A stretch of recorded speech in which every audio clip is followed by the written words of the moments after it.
Welcome students in the physics class. You know about the Joule heating. Today I am talking about the practical application of the heating effect of the electric current. So we have talked about the appliances which are based on the heating effect of the electric current, like toaster, electric toaster हमने बात करी थी. हमने इसके बाद में बात करी थी electric heater, electric bulb, geyser. ये सारे के सारे अप्लायंसेज जो हैं ये heating effect of electric current पर बेस्ड हैं. तो ये अगर आपसे क्वेश्चन पूछा जाए कि right down the name of the electric appliances which are based on the Joule's heating, these appliances are based on the Joule's heating. अब यहां पर इन अप्लायंसेस में क्या था, we require heat for our different purposes.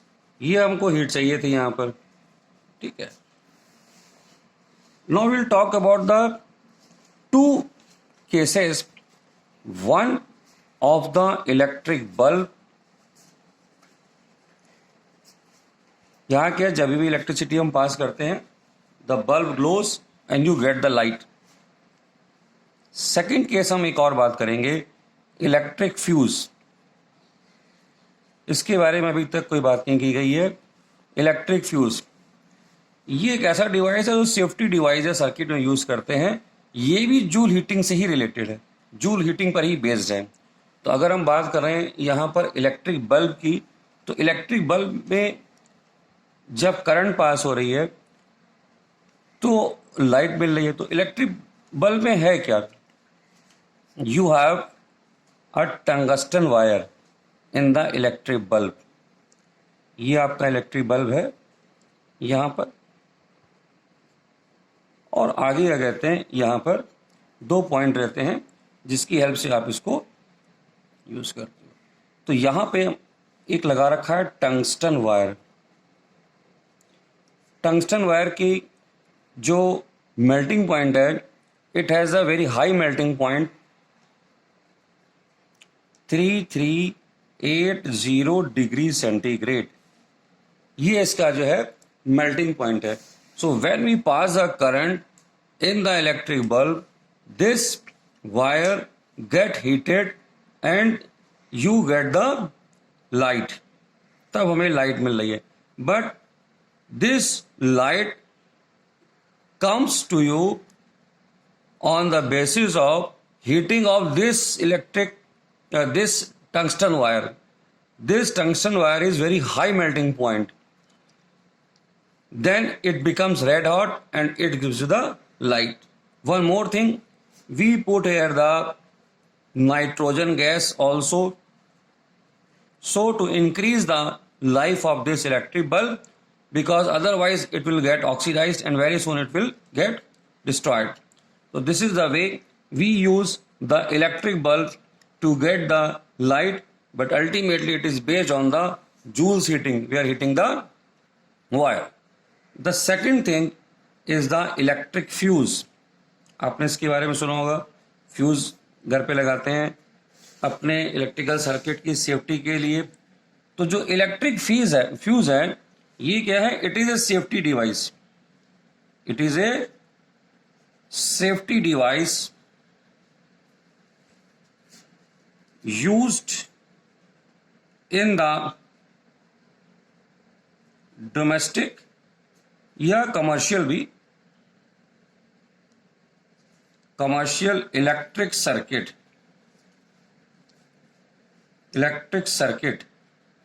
में इसको use करते हैं. तो क्या है, ये सेफ्टी डिवाइस है. टू अवॉइड, क्या करता क्या है, to avoid the unwanted unwanted electric current,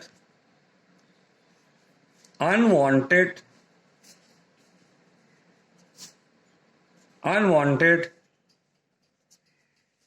high current in the circuit.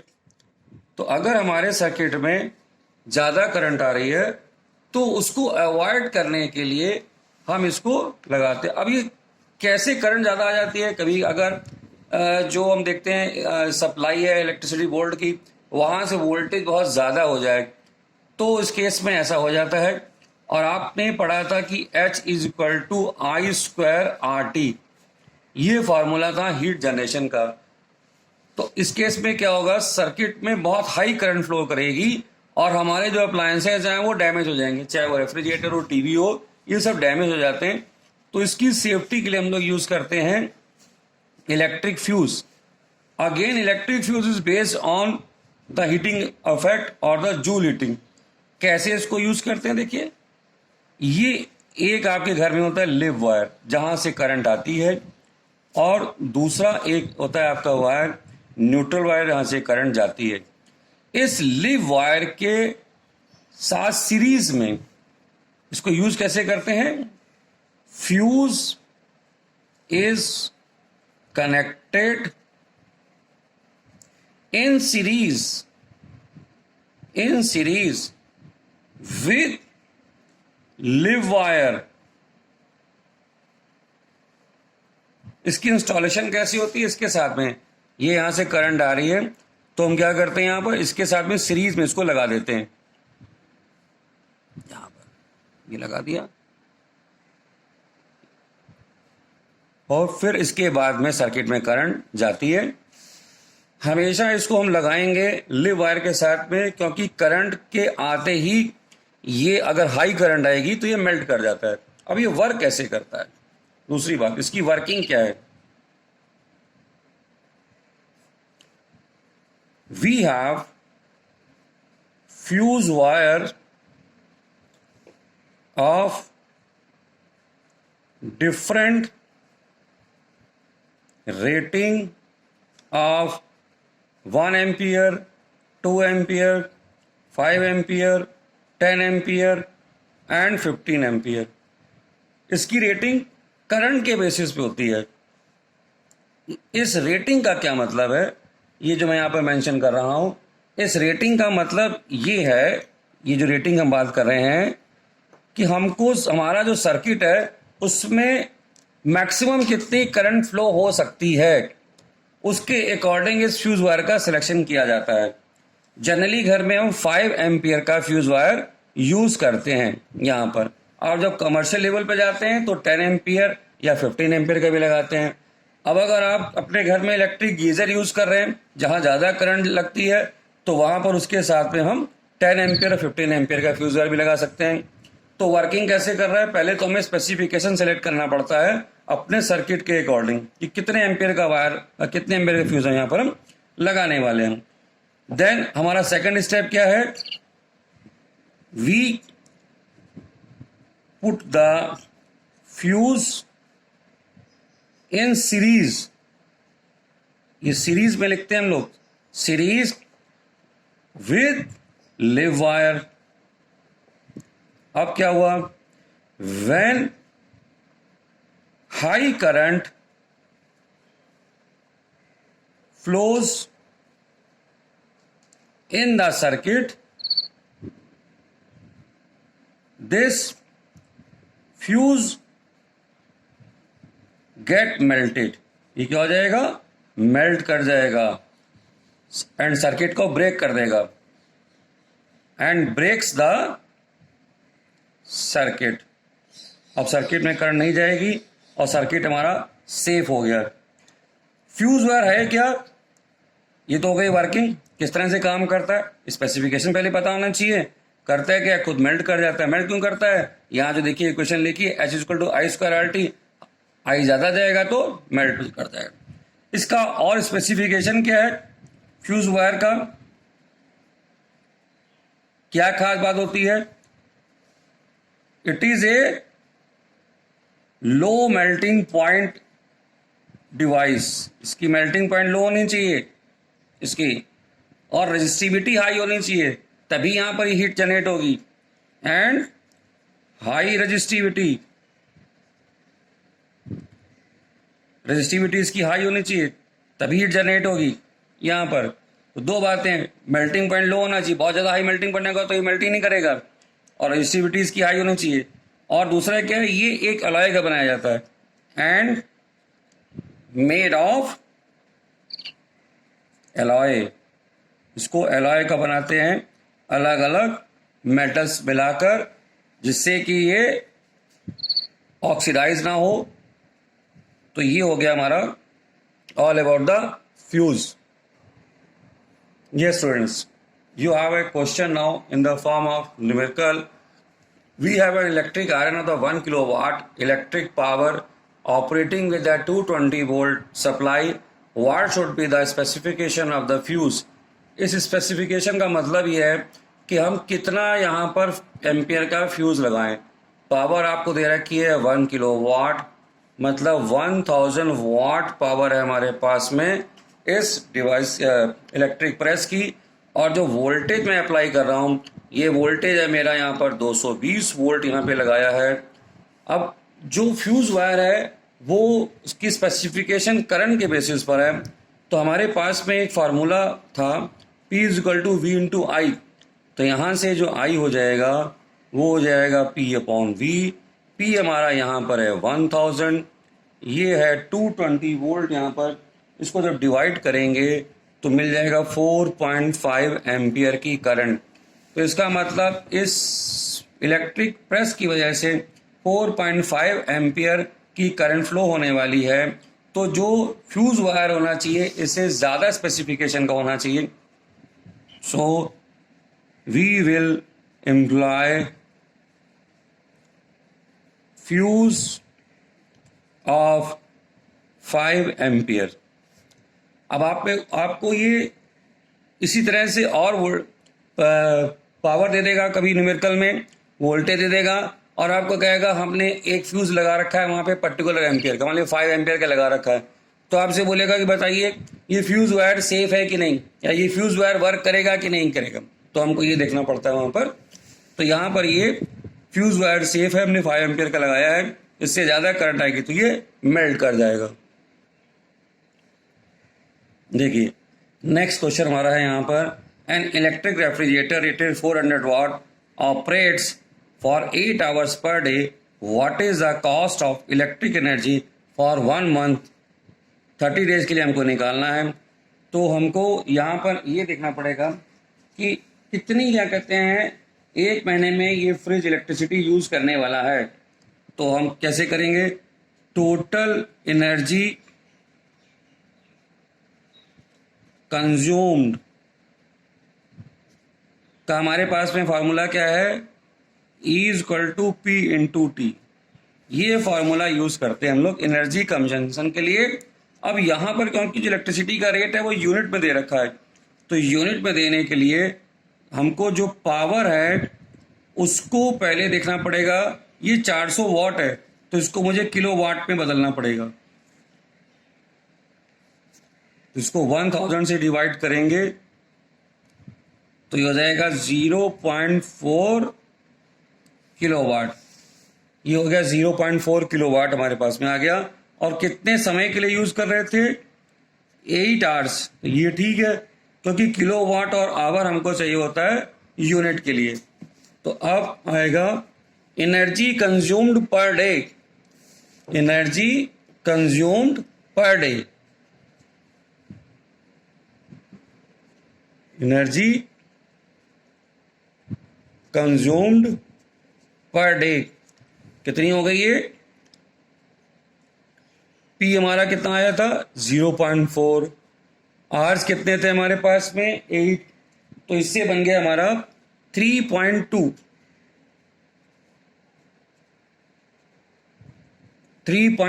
Kilowatt hour क्या कहते हैं हमारे पास में एनर्जी आ गई इससे।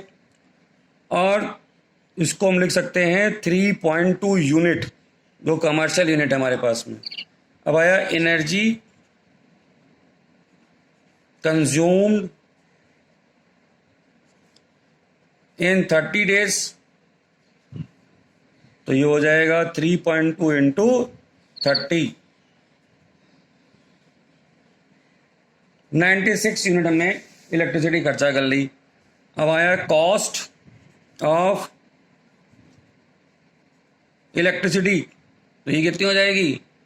ये हो जाएगी हमारी, जो उसका रेट था 7 रुपीज और 96 इसकी यूनिट खर्चा हुई थी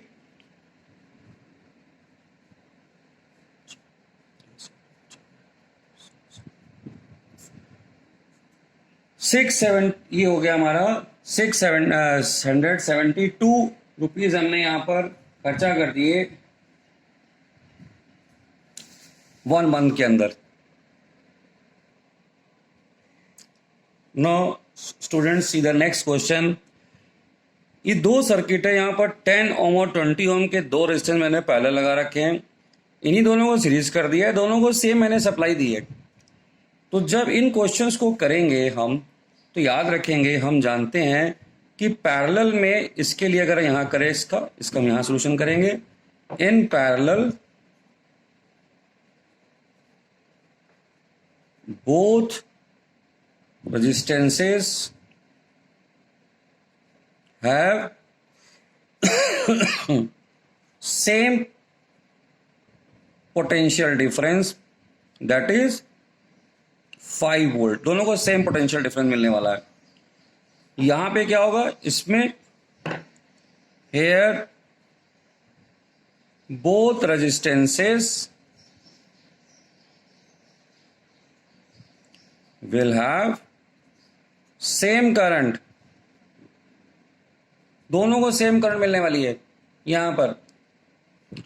तो यहां पर हम अगर इसको निकालना चाहते हैं तो हम फॉर्मूला यूज करेंगे H is equal to V square upon R into T. तो यहां पर 10 ओम के रेजिस्टेंस में अगर हम करंट देखेंगे तो V हमारा कितना है यहां पर 5 इंटू 5, R कितना है 10 ओम, टाइम कितना है 10, तो कितना आ गया 25 जूल करंट आ गई। अब यहां पे हमको करंट निकालने के लिए पहले देखना पड़ेगा टोटल आर कितना है सीरीज में। 10 प्लस 20 इक्वल टू 30, फिर लगाएंगे I equal to V by R, ये हो जाएगा 5/30। 1/6 एम्पेयर करंट फ्लो कर रही है यहां पर। अब 10 ओम की में हम देखना चाहते हैं अगर हीट यहां पर, तो हीट अगर हम देखना चाहते हैं 10 ओम में तो हो जाएगी आई स्क्वायर आर टी से, आई कितना है 1/6 और आर कितना हमारे पास में 10, टाइम कितना है 10 यहां पर। तो यहां पर हम इसको जो है 1/6 तो ये हमको जो आई स्क्वायर आर टी से जो है वैल्यू दे देगा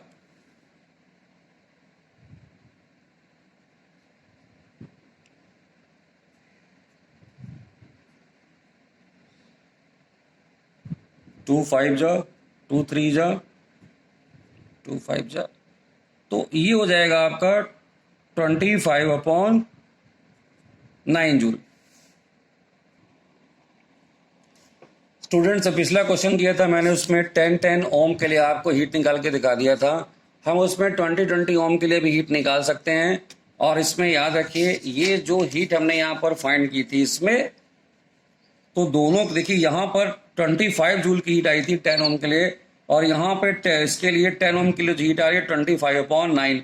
तो यहाँ पर हीट कम जनरेट हो रही है। इसका रीजन है कि सीरीज में इसको ज़्यादा वोल्टेज मिलता है, ज़्यादा पावर मिलती है, ज़्यादा एनर्जी मिलती है, तो हीट ज़्यादा जनरेट करता है यहाँ पर ये 10 ओम का। इसी तरह से 20 ओम के लिए निकालेंगे तो फिर V स्क्वायर अपॉन 20 पुट कर देंगे, तो वहाँ पर हीट कम हो जाएगी क्योंकि करंट यहाँ पे कम फ्लो करती है। इसी तरह से 20 के लिए यहाँ निकालेंगे तो 20 में करंट जो हमारी आई स्क्वायर आर टी से 1/6 पुट करेंगे तो 20 के लिए भी हीट आ जाएगी।